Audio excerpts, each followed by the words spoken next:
Hey ladies and lads, Spag here, welcome to my new video for the top 3 buffed characters in Season 3.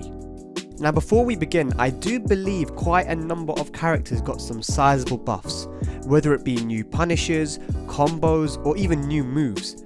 But these are 3 characters that I think came out on top over the rest.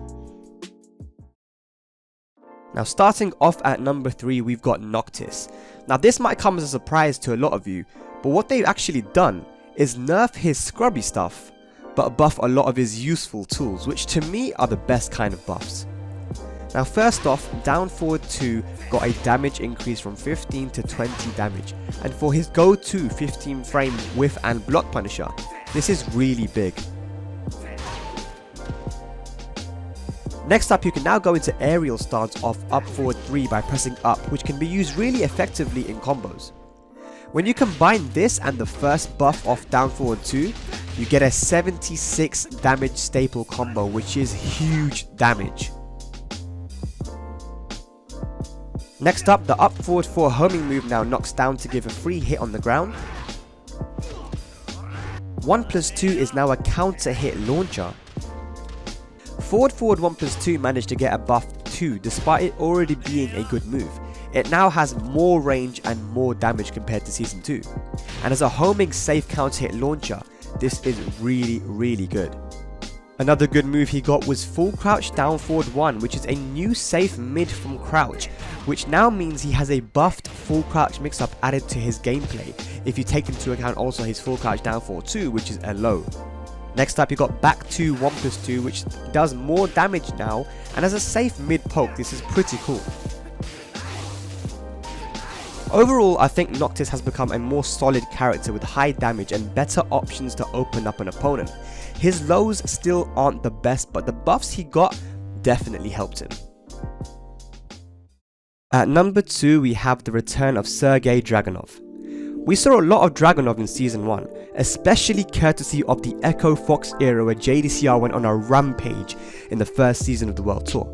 But ever since then, we haven't seen much of the character. But I think that's going to change in Season 3, especially with the changes that he got. The first change we should speak about is down 2 now being neutral on hit from -1. It's a pretty big change because now if Dragunov does while standing 4 after down 2, which used to be very common in Season 1, he will not get counter hit by a magic 4 if your opponent chooses to challenge it. The risk reward has gone in Dragunov's favour a bit more here. What a difference a frame makes. Talking about 1 frame changes, while running 2 also got changed from +5 to +6, which is also a really big change since things you could step after blocking it are impossible or harder to step now for different characters.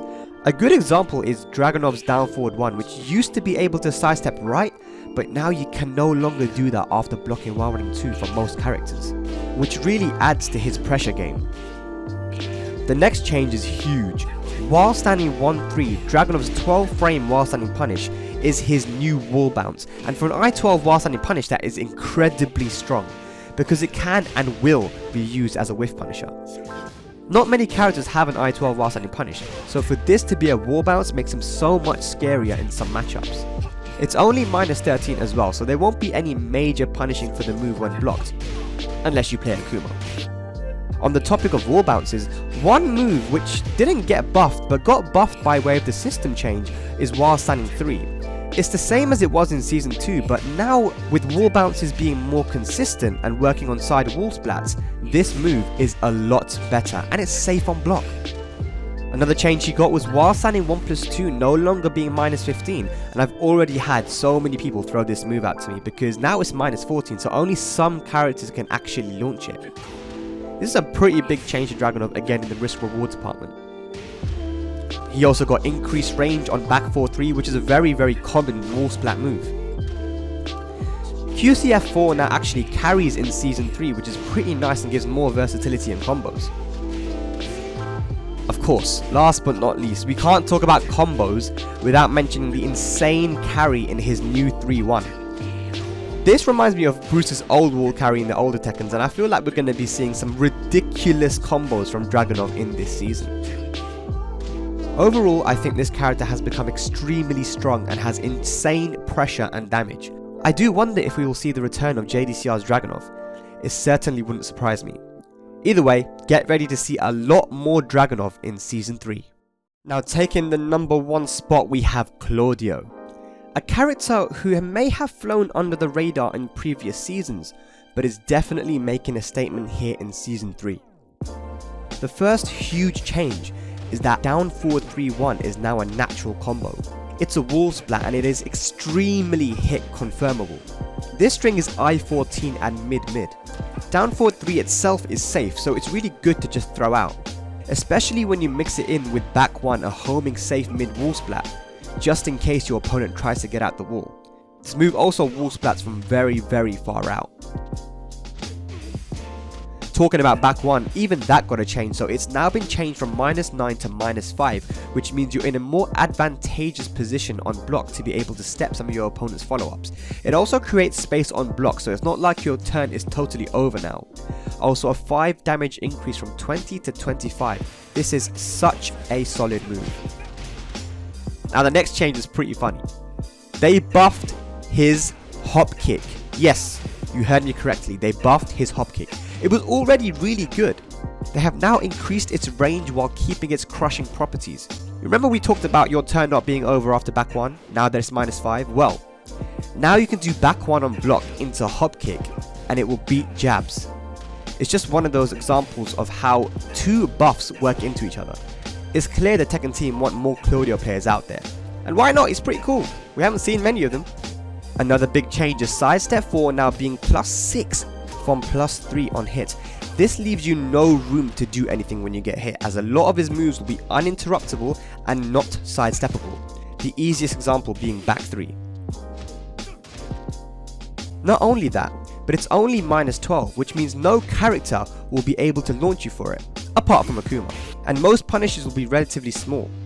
It's a knockdown on counter hit as well, which at the wall will give you a free back 4-3-2 on counter hit if you sidestep right, thanks to the new buff to that move's range.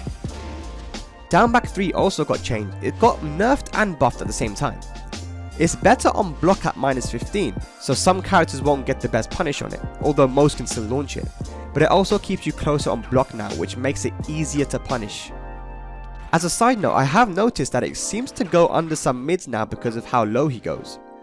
Not only that, but he also got a lot of smaller buffs too, with down back 4-3, down 2-2 now being 0 on hit instead of minus, while standing 1-1 his I-13 while standing punish doing more damage, down back 2-1 being +3 on hit instead of neutral, increased range on down 1-2, and back 3+4 now being a wall bounce, which can hit you due to its backsway.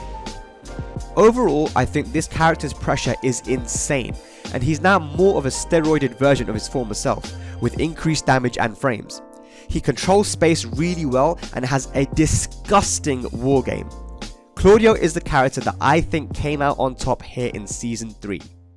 Now before we end the video, there are a couple of honourable mentions. First up we have Josie, who did get a number of buffs, mainly a lot more wall carry with her new string 4-2-3-3.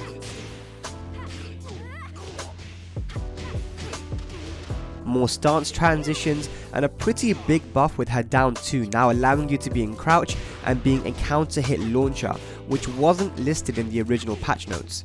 Lastly we have Brian, who also got some pretty nice buffs, like back 1 being more plus on block and a new I-13 while standing punish, which he desperately needed.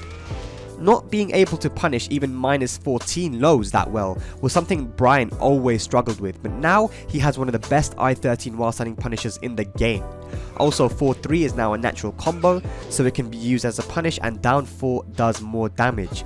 So Brian definitely came out stronger this season, and Jimmy J is pretty happy. So ladies and lads, that is about going to do it for this video. Let me know in the comments who you think got the biggest buffs in Season 3. Either way, I think this season is going to be pretty exciting to watch. So I've been Spag, and I'll catch you guys for the next video. Peace.